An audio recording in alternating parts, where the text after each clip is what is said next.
오늘 우리에게 주시는 하나님의 말씀 다니엘 2장 1절부터 29절까지 말씀입니다. 다니엘서 2장 1절부터 29절까지 말씀 이제 봉독하겠습니다. 하나님의 말씀 경청하십시오. 느부갓네살은 왕위에 오른 지 2년이 되는 해에 꿈을 꾸고서 마음이 답답하여 잠을 이루지 못하였다. 그래서 왕은 꾼 꿈을 알아내려고 마술사와 주술가와 점쟁이와 점성가를 불러들이라고 명령하니 그들이 와서 왕 앞에 섰다. 왕이 그들에게 말하였다. 내가 꿈을 하나 꾸었는데 그 꿈을 알 수 없어서 마음이 답답하다. 점성가들이 아람말로 왕에게 아뢰었다. 임금님의 만수무강을 빕니다. 그 꿈을 종들에게 말씀하여 주시면 해몽하여 드리겠습니다. 그러자 왕이 점성가들에게 말하였다.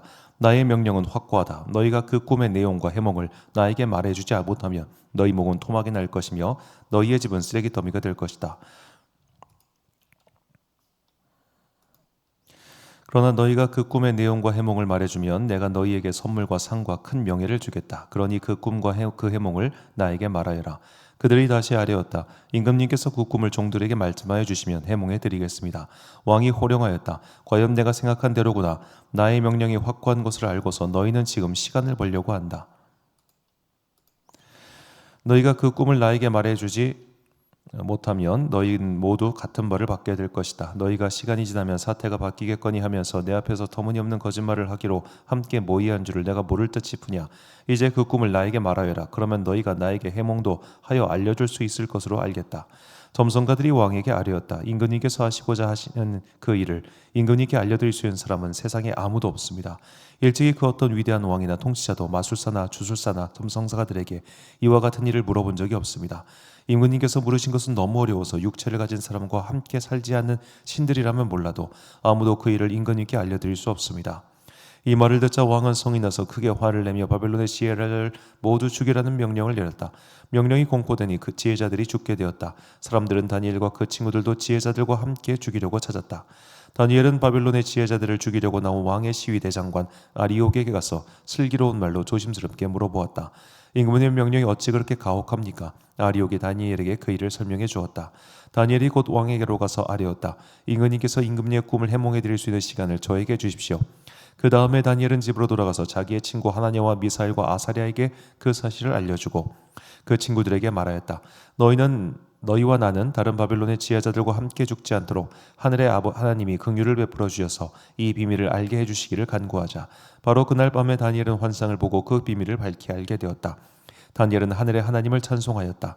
다니엘은 다음과 같이 찬송하였다. 지혜와 권능이 하나님의 것이니 영원부터 영원까지 하나님의 이름을 찬송하여라. 때와 계절을 바뀌게 하시고 왕들을 패하기도 하시고 세우기도 하신다. 지혜자들에게 지혜를 주시고 총명한 사람들에게 지식을 주신다. 심오한 것과 비밀을 드러내시고 어둠 속에 감추어진 것도 아신다. 그분은 빛으로 둘러싸인 분이시다. 나의 조상을 돌보신 하나님, 나에게 지혜와 힘을 주시며 주님께 간구한 것을 들어주시며 왕이 명령한 것을 알게 해주셨으니 주님께 감사하며 찬양을 드립니다. 그런 다음에 다니엘은 아리옥에게로 갔다. 그는 바벨론의 지혜자들을 죽이라는 왕의 명령을 받은 사람이다. 다니엘이 그에게 이렇게 말하였다. 바벨론의 지혜자들을 죽이지 마시고 나를 임금님께 데려다 주십시오. 임금님께 꿈을 해몽해 드리겠습니다. 아리옥은 다니엘을 왕 앞으로 급히 데리고 가서 왕에게 이렇게 아뢰었다. 유다포로 가운데서 임금님께 꿈을 해몽해 드릴 사람을 찾았습니다. 그러자 왕이 벨드사살이라고도 하고 달리 다니엘이라고도 하는 그에게 물었다. 너는 내가 꾼 꿈을 말하고 해몽까지 할 수 있느냐? 다니엘이 왕에게 대답하였다. 임금님이 물으신 비밀은 어떤 지혜자나 주술가나 마술사나 점성가도 임금님께 알려드릴 수 없습니다. 비밀을 알려주신 분은 오직 하늘에 계시는 하나님뿐이십니다. 하나님은 느부갓네살 임금님께 앞으로 일어날 일이 무엇이라는 것을 알려주셨습니다. 임금님의 꿈, 곧 임금님께서 침대에 누워있을 때의 머릿속에 나타난 환상은 이러합니다. 임금님이 잠자리에 드셔서 앞날의 일을 생각하고 계실 때에 비밀을 밝히시는 분께서 임금님께 앞으로 일어난 일을 알려주신 것입니다. 저에게 이 비밀을 드러내신 것은 제가 다른 사람보다 지혜가 더 있어서가 아니라 임금님께서 그 꿈을 해몽해 드려서 임금님의 마음속에 있는 생각들을 임금님께서 아시도록 하시려는 것입니다. 임금님은 어떤 거대한 신상을 보셨습니다. 그 신상은 임금님 앞에 서 있는데 그것은 크고 그 빛이 아주 찬란하며 그 모습이 무시무시하였습니다. 그 신상의 머리는 순금이고 가슴과 팔은 은이고 배와 넋젓다리는 노쇠이고 그 무릎 아래는 쇠이고 발의 일부는 쇠이고 일부는 진흙이었습니다. 또 임금님이 보고 계시는 동안에 아무도 돌을 떠내지 않았는데 돌 하나가 난데없이 날아들어와서 쇠와 진흙으로 된 그 신상의 발을 쳐서 부서뜨렸습니다. 그때와 쇠와 진흙과 노쇠와 은과 금이 다 부서졌으며 여름 다장마당의 겨와 같이 바람에 날려가서 흔적도 찾아볼 수 없게 되었습니다. 그러나 그 신상을 친 돌은 큰 산이 되어 온 땅에 가득 찼습니다. 이것이 그 꿈인데 우리가 그것을 풀이하여 임금님께 말씀드리겠습니다. 임금님은 왕들 가운데서도 으뜸가는 왕이십니다. 하늘의 하나님이 임금님께 나라와 권세와 힘과 영광을 주셨습니다. 사람과 들의 짐승과 공중의 새를 그들이 어디에 있든지 임금님의 손에 넘겨주시고 이 모두를 다스리는 통치자로 세우셨습니다. 임금님은 바로 그 금으로 된 머리이십니다. 임금님 뒤에는 임금님의 나라보다 못한 다른 나라가 일어날 것입니다. 그 뒤에 노쇠로 된 셋째 나라가 온 땅을 다스릴 것입니다. 넷째 나라는 쇠처럼 강할 것입니다. 쇠는 모든 것을 으깨고 박살냅니다. 쇠가 모든 것을 부서뜨리는 것처럼 그 나라는 문나라를 으깨고 부서뜨릴 것입니다. 임금님이 보신 발과 발가락의 일부는 토기장의 진흙이고 일부는 쇠였던 것과 같이 그 나라는 나누어질 것입니다. 그러나 임금님이 진흙과 쇠가 함께 있는 것을 보신 것 같이 그 나라는 쇠처럼 강한 면도 있을 것입니다. 그 발가락의 일부가 쇠이고 일부가 진흙인 것이 같이 그 나라의 일부는 강하고 일부는 쉽게 무너질 것입니다.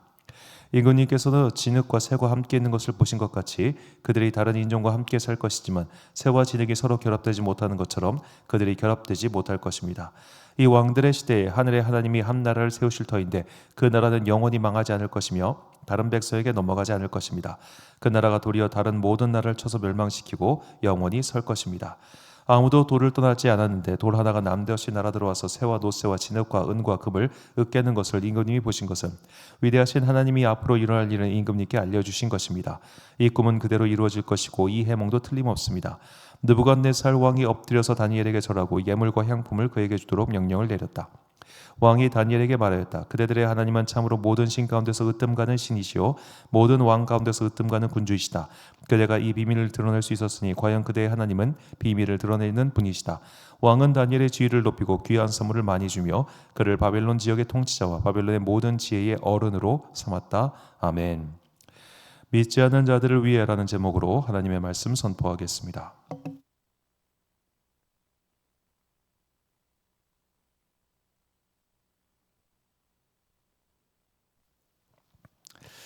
자, 오늘 본문에 나오는 주인공이라고 할 수 있는 이 다니엘서 전반부에 다니엘과 함께 일종의 파트너 역할을 하는 사람이 등장하는데 그의 이름은 성경에서는 느부갓네살이라고 나오고 학술명은 네부카드네자르 2세라는 사람입니다. 자, 이 사람은 사실 오늘 본문에 나오는 것처럼 그리고 앞으로 보는 것처럼 그런 반쯤 미친 그런 사람이 아니고 사실은 이 신바벨로니아의 전성기를 이끈 아주 위대한 정복군주입니다. 무려 43년 동안 나라를 다스리면서 이집트와 시리아와 유다와 아수르를 다 점령시키고 그리고 이슈타르의 문이라고 하는 그 아직도 그 흔적이 남아있는 바벨론으로 들어가는 입구에 거대한 문을 세우고 그러니까 한마디로 수비를 견고하게 할 수 있는 그런 문을 세운 그런 왕이죠.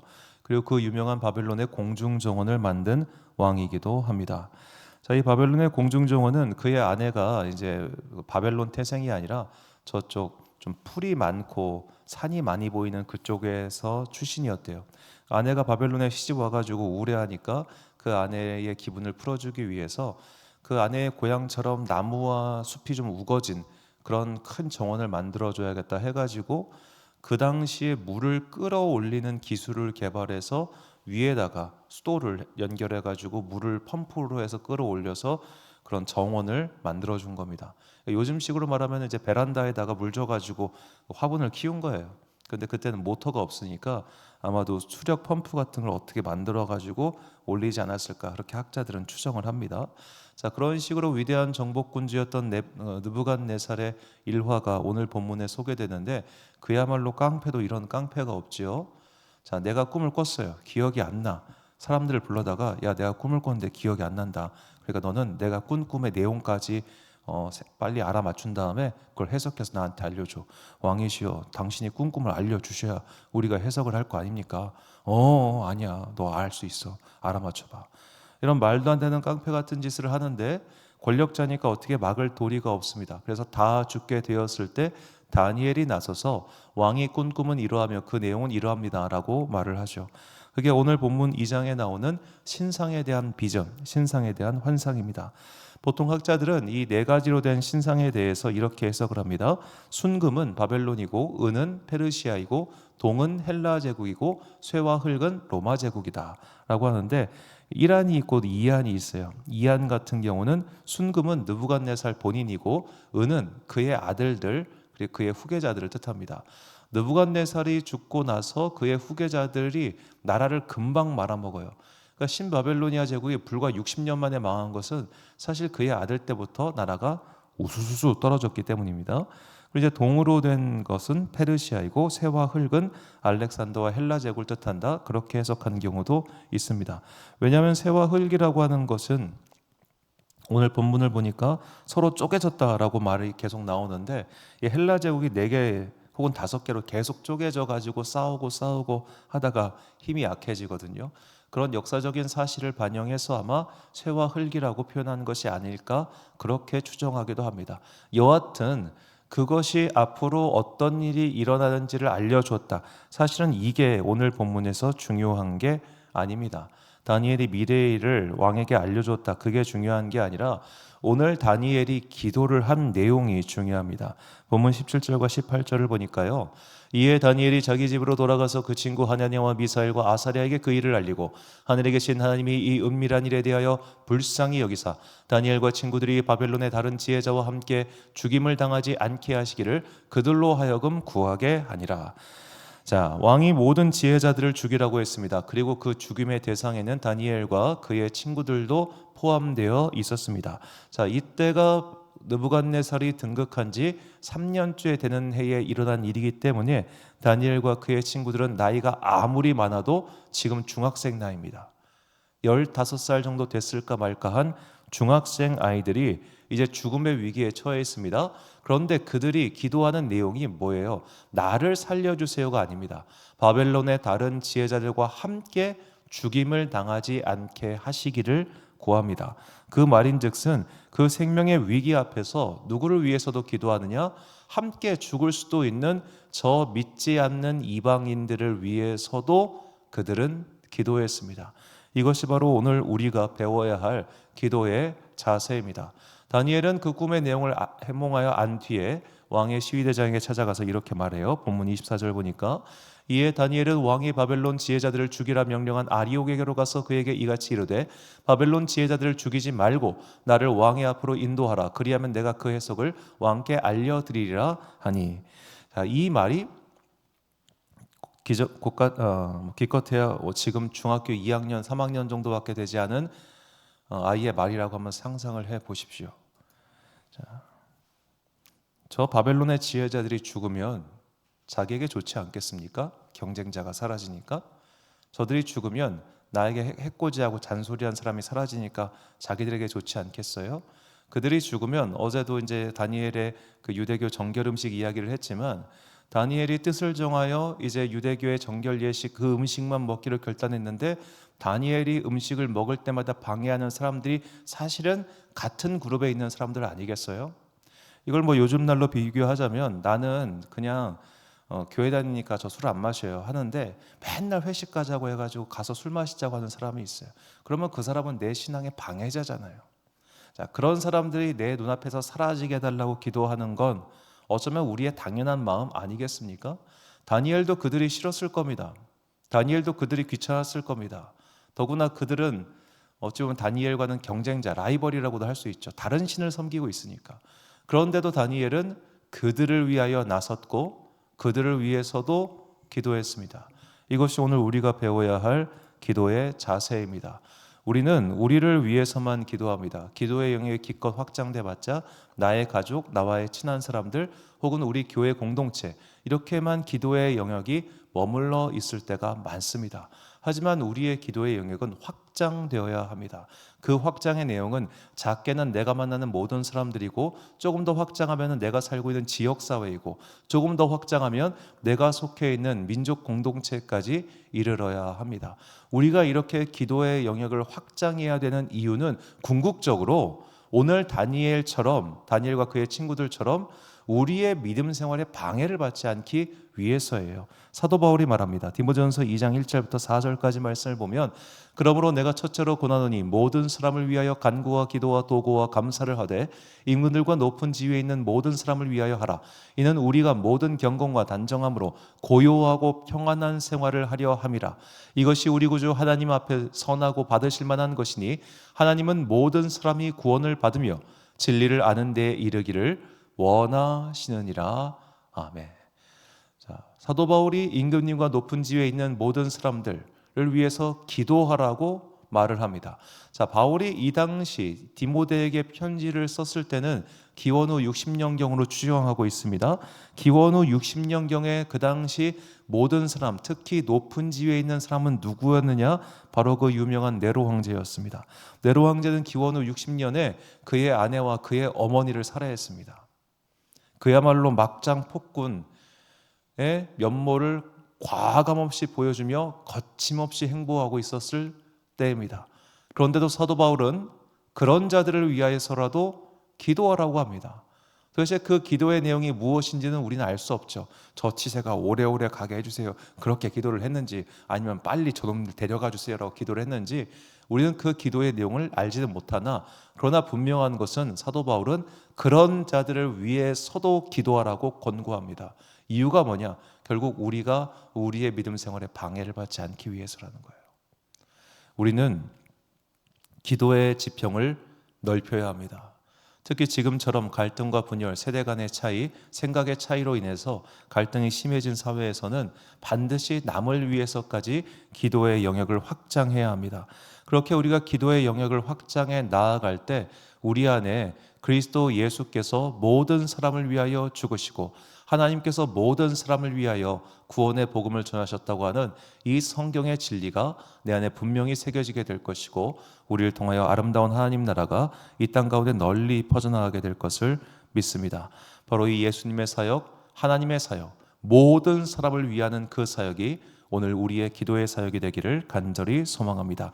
우리 결단의 말씀 이사야 42장 6절과 7절 말씀을 함께 읽겠습니다. 나 여호와가 의로 너를 불렀은즉 내가 내 손을 잡아 너를 보호하며 너를 세워 백성의 언약과 이방의 빛이 되게 하리니 내가 눈먼 자들의 눈을 밝히며 갇힌 자를 감옥에서 이끌어내며 흑암에 앉은 자를 감방에서 나오게 하리라. 아멘.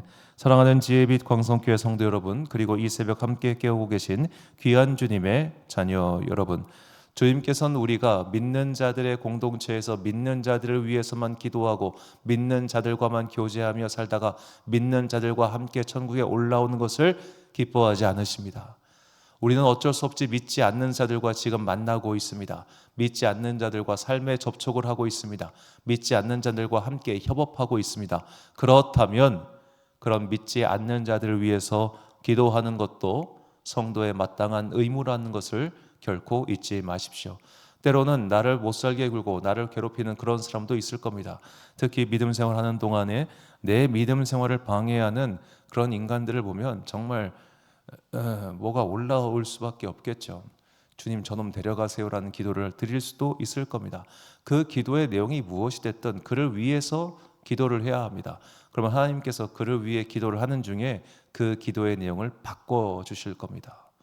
자, 우리가 모든 사람을 위해서 기도하는 것은 예수님께서 모든 사람의 생명을 위하여 대속제물이 되셨고 하나님께서 모든 사람의 구원을 위하여 당신 아들 예수 그리스도를 보내주셨으며 하나님께서는 오늘도 모든 사람에게 빛을 비춰주시며 모든 사람에게 비를 내려주신다고 하는 이 성경의 증언을 잊지 마시고 오늘 나의 삶의 자리에서 만나는 모든 사람들 위한 그 기도와 도구와 감사와 간구를 끊이지 않는 그런 여러분과 제가 되시기를 주님의 이름으로 축원합니다. 기도하겠습니다.